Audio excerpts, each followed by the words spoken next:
were two bounce houses on the far end of the park, and he was in one of those. And that's where we found him.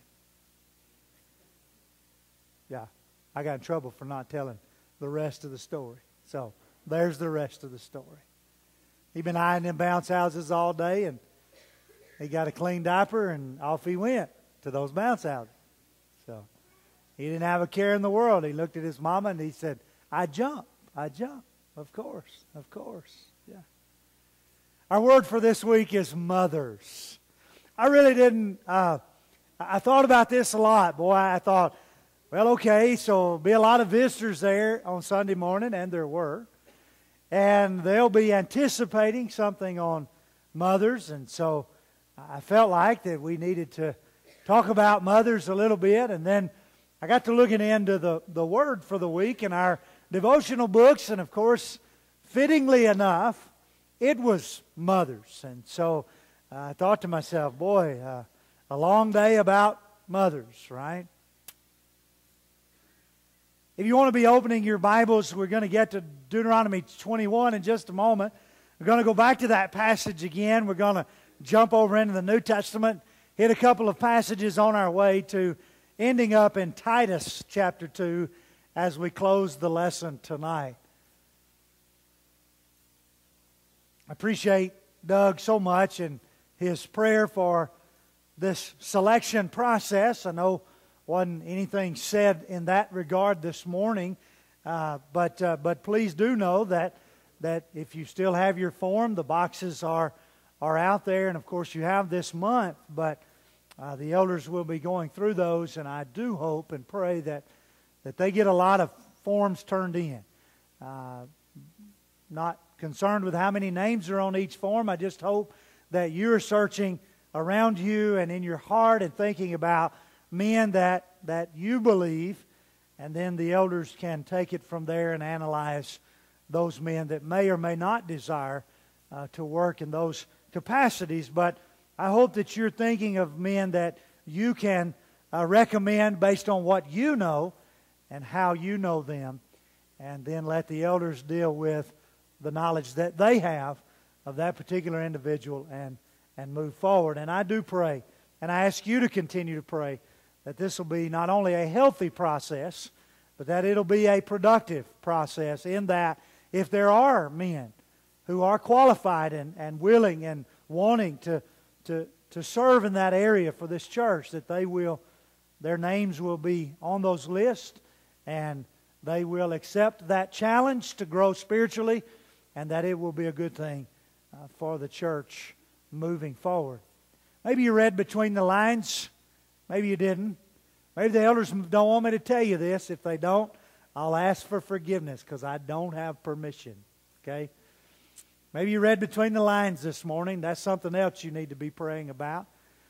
The gentleman that led our singing this morning, and we've been with him a good bit this weekend, and different meetings and different meals together, and he and his family are traveling home to get home before it's late, and so that's why they're not with us tonight, because the little girl has school tomorrow. But anyway, that's something for you to be praying about as well, and praying for our elders and the decisions that they have ahead of them, and praying for that family and the decisions they have ahead of them. And so a lot to be praying about, and I hope you're spending some time on your knees or in the closet or whatever, wherever you choose to talk to the Lord. As we think about mothers, we go back to the Old Testament. The Old Testament, you find the word mother about 168 times. It's used in a variety of ways. I just want to point out a few of them here from the book of Genesis. And I start with the last one. The last one's Genesis 28 and verse 5. Thus Isaac sent Jacob away, and he went to Paddan Aram, to Laban, the son of Bethuel, an Aramean, the brother of Rebekah, and then notice here, Jacob and Esau's mother. Well, that's pretty generic way to use the word, right? The Hebrew word translated there, mother, to be in the position of giving birth to Jacob and Esau. But other ways it's used, When you back up to Genesis 3 and verse 20, this is the first time we find the word in the Bible. It won't be surprising to you. The man called his wife's name Eve. And Eve means the mother of all living. And so mother there, obviously, is used in reference to one who gives birth to a child and rears a child. But it also carries with it a much larger idea when we talk about Eve being the mother, starting the human race, if you will. The beginning of procreation as God designed it between a husband and a wife, a man and a woman, and for them to bear children and to be fruitful and multiply the earth as they're commanded there in Genesis 1 and verse 28. And so thus her name carries with it some significance in light of being the mother of all living. In Genesis 17 and verse 16, this is God talking to Abraham, and they're talking about Sarah, and He says, I will bless her. And moreover, I will give you a son by her. Now that obviously right there implies motherhood. Of course, God is talking, He's reassuring Abraham that He's going to fulfill His promise, because you remember He's made this promise about 10 years earlier. And in the meantime, Abraham has had Ishmael with Hagar. And then in chapter 17, he comes back and says, no, Abraham. You don't give up on me. I am going to provide a son, your son, but not just your son, but his mother will be Sarah. I'm going to give Sarah a son, and I will bless her, and she will become nations. Now that word nations there in the Hebrew language is the same word that is often translated mother. I understand that the idea of motherhood is implied back up here in the first part of this verse, but then this idea here of motherhood, much like Eve's motherhood, for generations to come. And so when you look in the Old Testament and you try to find the Hebrew word that's translated mother, it has some varying ideas behind it. Sometimes it's just very simply the mother of her son or her daughter. But then at other times, it has this idea of multiple generations or nations, or in Sarah's case, the mother of the nation, the mother of God's nation, the mother of the promised nation, if you will. In contrast to Hagar, she was obviously not the mother of the nations. But obviously, when it comes to Abraham and Sarah, there was a bigger plan. And if you want to get divine oriented here, then we could talk about Jesus, right? And his and the lineage of Christ, and how Abraham and Sarah, Isaac, were involved in that plan of God. And so obviously in Genesis 17 and verse 16, there's a lot involved in the idea that not just Sarah will be a mother who has been barren for almost 89 plus years, but also the fact that she will be the motherhood of, she will be the matriarch of God's nation. Now, in Deuteronomy 21, I call your attention there to the passage that Jeff read a moment ago. If you're a child, I call your attention there because I want you to see what they do to children who rebel. If you're a parent, I want you to think about this with me for just a moment. Now, according to Deuteronomy 21, verses 18 through 21, and the passage that Jeff read a moment ago, go back and think about this for a moment. This was not a suggestion.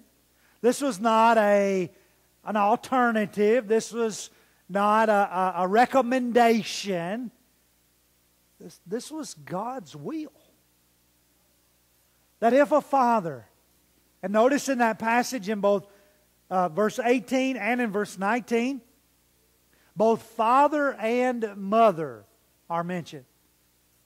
Well, long before Deuteronomy 21 is Exodus 20.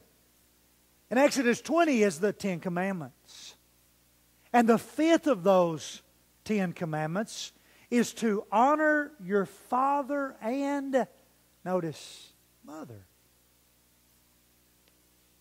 It's amazing to me how many times children seem to ignore the fact that God has called me, commanded me, required of me to be obedient not only to my father, but also to my mother.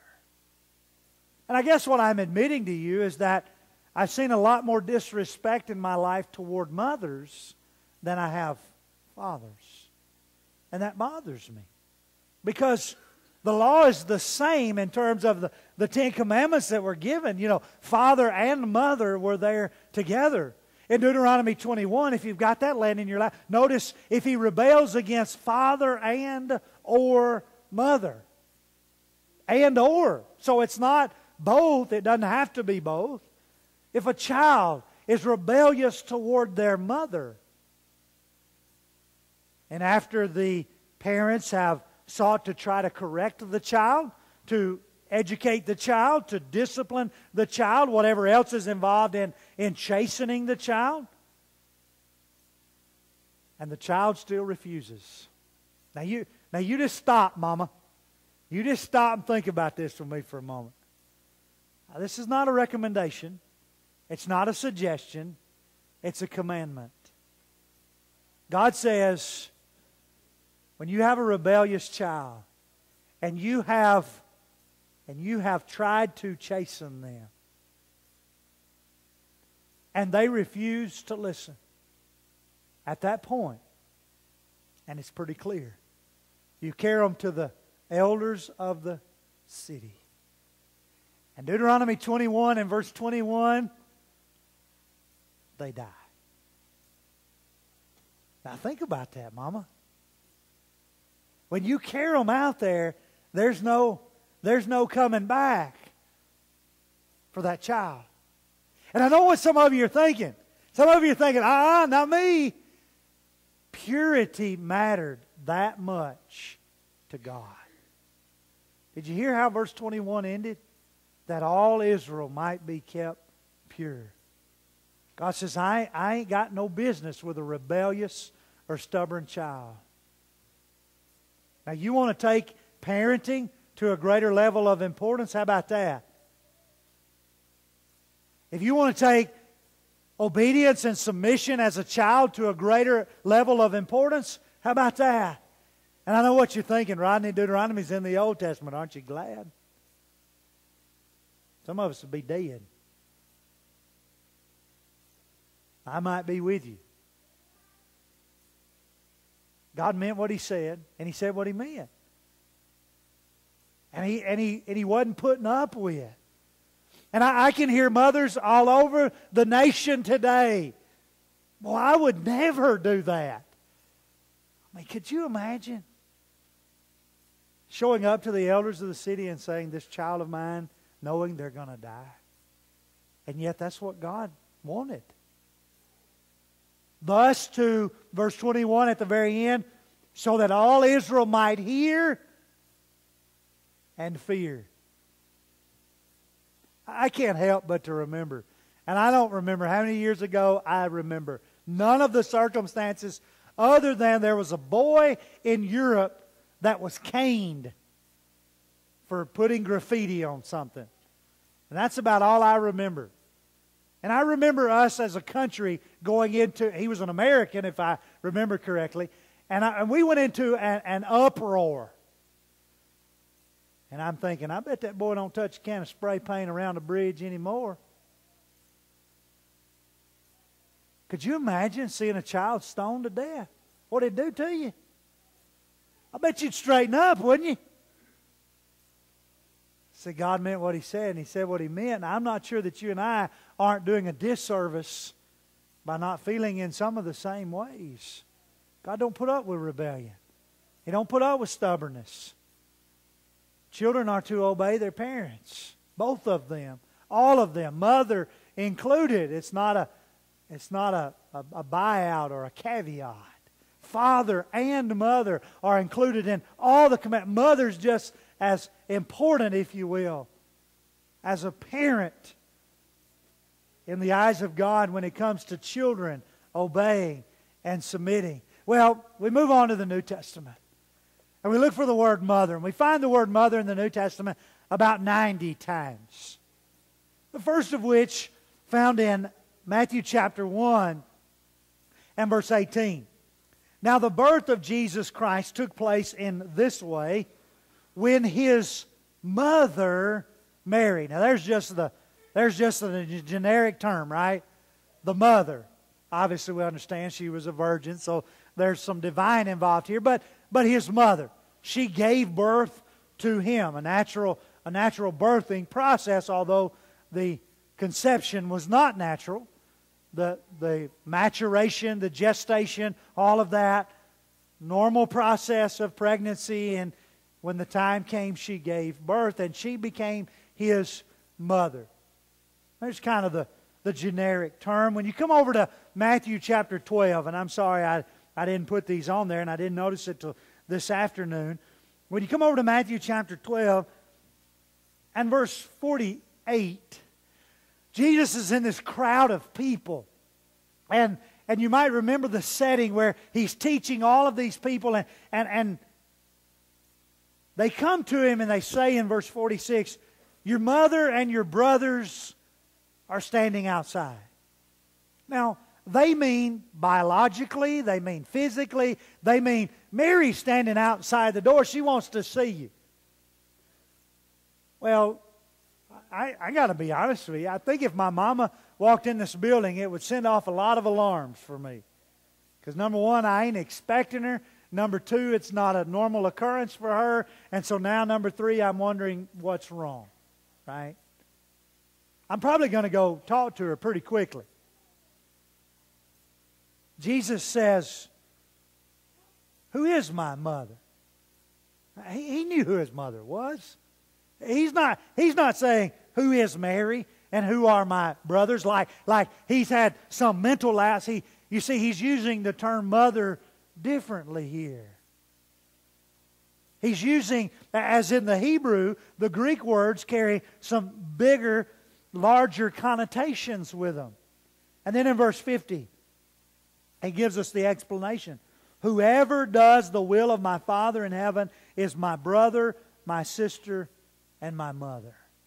Now, obviously, He doesn't mean in the biological sense there can only be one person that actually gave birth to Him. So He's clearly talking in a spiritual sense of family. And He's using the relationship term of mother to child to explain the closeness of the spiritual family. Whoever does the will of my Father, whoever does the will of God is a part of my family, much like they are my brother and my sister and my mother. In a spiritual way, perhaps even better illustrated than Matthew 12 is Galatians chapter 4 and verse 26. But the Jerusalem that is above is free, and she is our mother. Now, again, this term mother here means nothing in the way of biological giving birth, motherhood, like Mary is the mother of Jesus. It has everything to do with having a divine spiritual dwelling place. So then we begin to ask the question, what does the word mother imply? It's much broader in the Bible, as in the Hebrew and the Greek. It's much broader than just to give birth to. You see, the word mother implies feeding. The word mother implies nourishment. The word mother implies protection. The word mother implies teaching. The word mother implies, in the spiritual sense, forgiveness, giving, sacrifice. And I realize that mothers are some of the most forgiving people on the earth. And they make some of the greatest sacrifices of anybody. You see, the word mother implies a lot of things. A lot of connotations go along with the term mother. The word mother implies one who launches or helps prepare or trains or rears or instructs. The word mother implies care, compassion, tender-hearted. You see, God created Eve that way, and He's created every other female that way. And there's a lot of characteristics about mothers that are unique. And so when you hear the word mother, it implies a lot of things. And when you read in your Bible and you read the word mother, I'm telling you that it could mean you need to figure out it may not just be a mother and son, although those are there. And so you find words like mother. And she vowed a vow, that's Hannah did. And she said, O Lord of hosts, if you will indeed look on my affliction of your servant, but will give to your servant a son, then I will give him to the Lord all the days of his life. And no razor shall touch his head. 1 Samuel 1 and verse 11. And so in 1 Samuel chapter 1, Samuel is born to Hannah. And so in 1 Samuel chapter 2, she spends the first 10 verses in that prayer of dedication, dedicating Samuel to the Lord. Here was a mother who was barren. Here was a mother who hadn't been able to conceive a child. Here was a wife who wanted a child, who wanted to be a mother, and here is her prayer. In her prayer, she makes a promise. She holds true to her promise. I don't know of any greater promise for mothers. It ought to be a mother's desire. Her greatest goal should be to give her children to the Lord, the one who gave them to her. To be able to teach and to train and to feed and to protect and to guide and to lead and to launch them in such a way that they can be with the Lord. Not only in this life, but certainly in the life to come. Not only do we see the word mother, but then in 2 Timothy 1 and verse 5, we have this idea of grandmother. I realize we have Grandparents' Day in September, I believe it is, but still involved in grandmother. You know, the only thing better than a mother is a grandmother, right? And some of you, many of you are not only mothers, but you also have the blessing of being grandmothers. And then it only gets greater from there, right? Because it's great grandmother. Generation after generation. And what a blessing that must be. Paul thought it was a blessing for Timothy, didn't he? When he talked about Lois and Eunice and how Timothy had been trained, had been taught, had been fed, had been nourished, had been protected, had been instructed on the laps of these two godly ladies. And then I think about one more, and the Lessingers. My lads to leaders came back to me here, and I got to thinking about Naomi. Naomi was a mother, wasn't she? But she had no daughters. Or did she? Ruth 1 and verse 11, Naomi says, "Turn back, my daughters." Did Naomi have? I thought she had 2 sons. And yet we know they're both dead, right? One of the unique thoughts, and I'm just thinking out loud here a little bit, but one of the dynamics in our world today, and then sometimes it's there's no other way. Sometimes it's a blessing. Well, we have this thing in our world today called stepmothers. And sometimes that can be a very good thing for certain children. Sometimes it's not. But we are growing more and more accustomed to that because we have more and more step families, if you will. I don't know. I was just thinking about how did Naomi view. I realize she's really their mother-in-law, right? Well, I know how we view mother-in-law, so I don't want to talk about them, okay? When you put in-law behind it, it loses its mother effect. I'm just kidding. She was really their mother-in-law, but how does she refer to them? As her daughters. As her daughters. In some spiritual way, or she had adopted these girls. She felt as their mother, even. Realizing she wasn't. She didn't give birth to them. But also recognizing that she was leading and guiding and training and teaching and helping to provide. And then I love what Ruth says in verses 16 and 17. Don't ask me anymore to go back to my people. I'm not doing that. I'm going with you.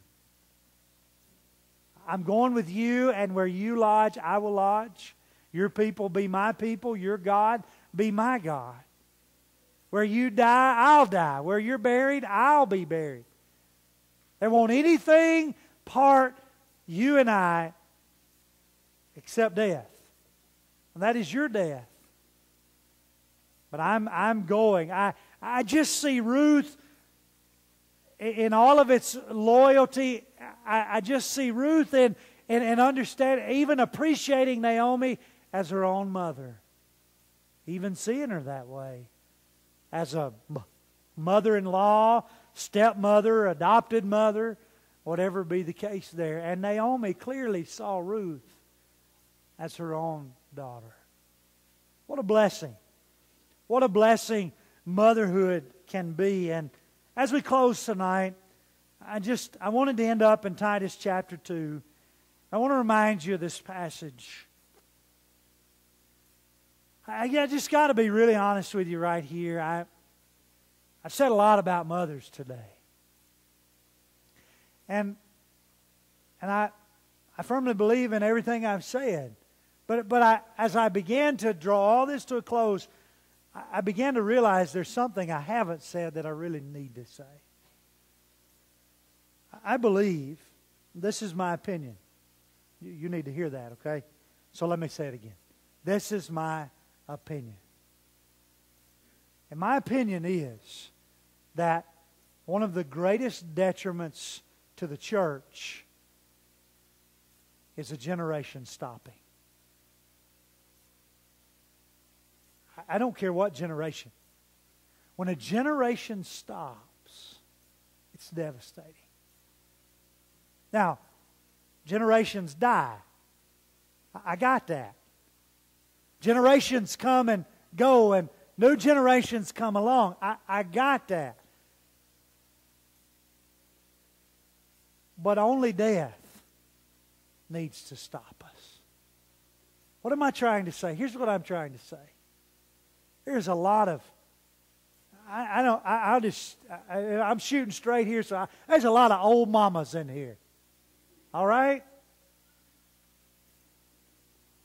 And there's a lot of young mamas in here. And there's some old mamas that ain't done it well, and there's some old mamas that have done it well.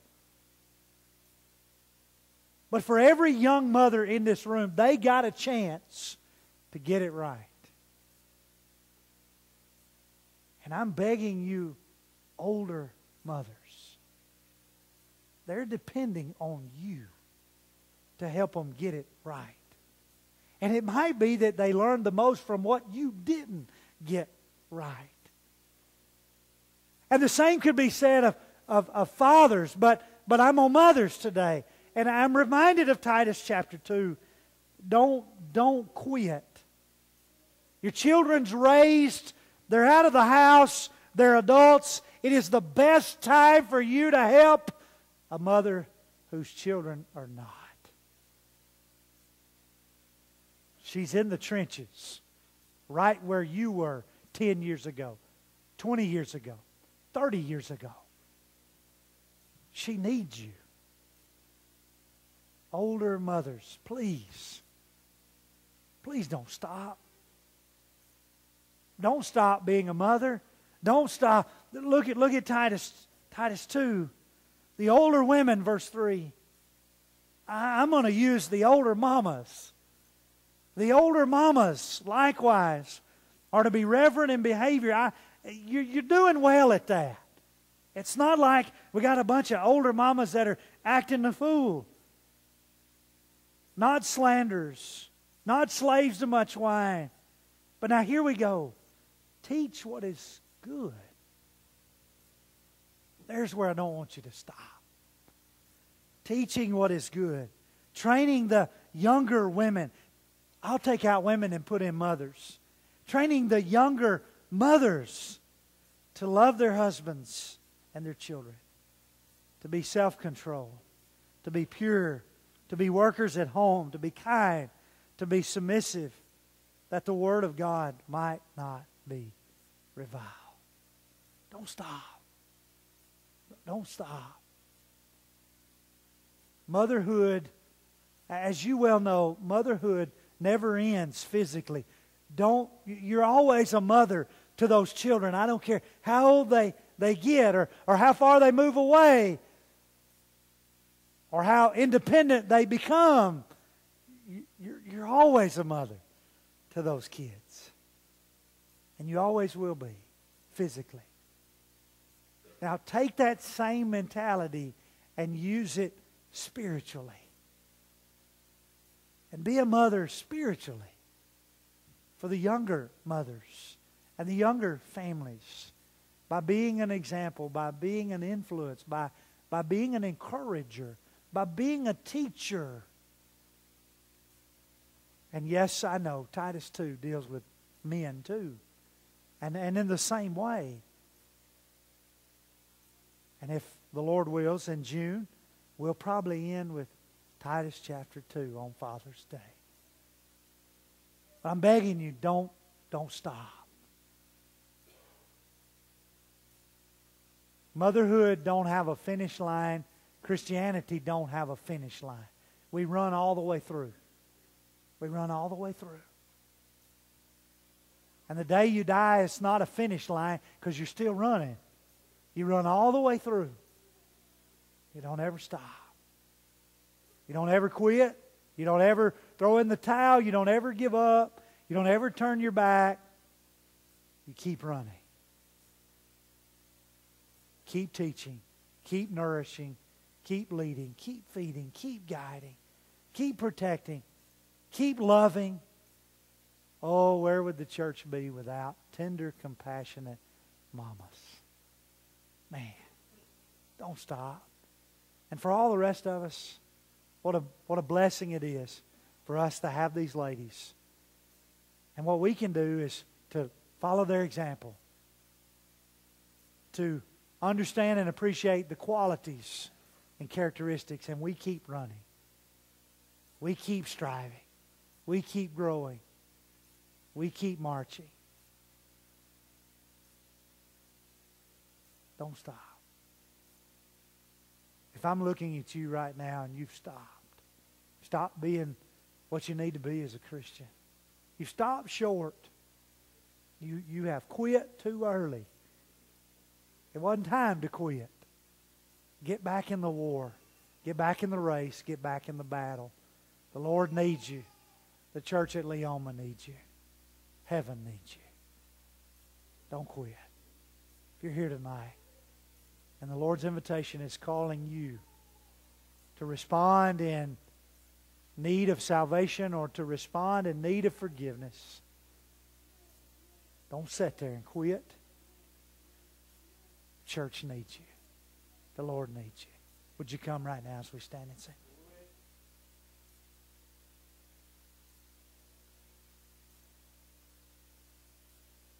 What glory meets